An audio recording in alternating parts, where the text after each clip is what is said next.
বাংলাদেশের ক্রিকেট এখন কোন জায়গায় গেছে এখন আপনি মনে করতে পারেন যে শ্রীলঙ্কার দর্শকরা তারা এখন বাংলাদেশের সাথে সিরিজ খেলতেই তাদেরকে নিষেধ করছে শ্রীলঙ্কা ক্রিকেট টিমকে।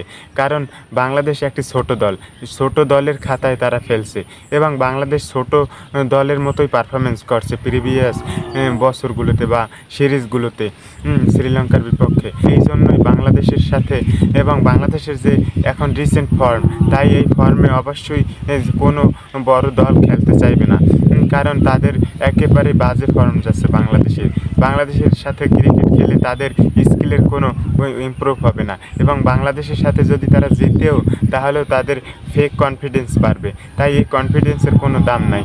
এই জন্য শ্রীলঙ্কার দর্শকরা এখন চাইতেছে যে বাংলাদেশের সাথে ক্রিকেট খেলার কোনো দরকার নাই, সিরিজ হওয়ার কোনো দরকার নাই।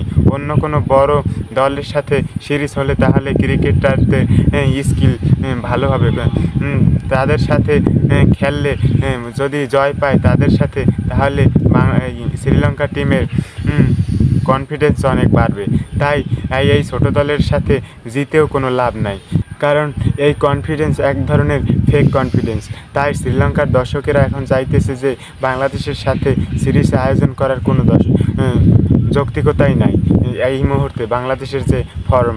এবং বাংলাদেশের সাথে যদি শ্রীলঙ্কার টেস্টের পরিসংখ্যান আমরা দেখি তাহলেও এই যৌক্তিকতা আছে, যে তাহলেও শ্রীলঙ্কার দর্শকদের যৌক্তিকতা আছে।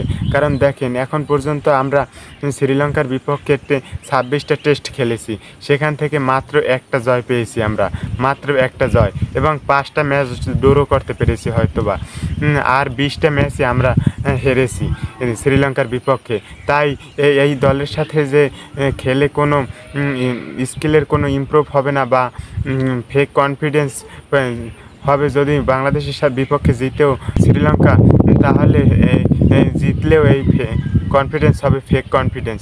তাই দর্শকরা যা বলছে শ্রীলঙ্কার, আমার মনে হয় তারা একেবারেই ঠিক বলছে এবং তাদের এই যৌক্তিকতা একেবারেই ঠিক আছে, যে বাংলাদেশের সাথে খেলে কোনো লাভ নাই এই মুহূর্তে শ্রীলঙ্কার। কারণ বাংলাদেশের ফর্ম এই মুহূর্তে যাচ্ছে তাই ফর্ম, তাদের কোনো ক্রিকেটের কোনো এক্সাইটমেন্টই নাই তাদের কাছে, বাংলাদেশের কাছে। এই জন্যই হয়তোবা দেশি ক্রিকেটে শ্রীলঙ্কার দর্শকরা তাই এই ধরনের কথা বলছে। এবং আমরা এত বছর ক্রিকেট খেলেও এখন পর্যন্ত আমরা টেস্ট খেলেছি অন্তত 150টা।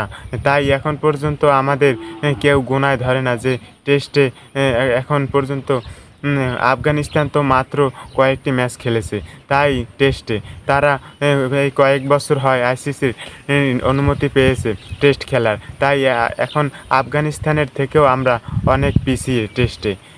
এটা আমাদের জন্য অবশ্যই দুঃখজনক।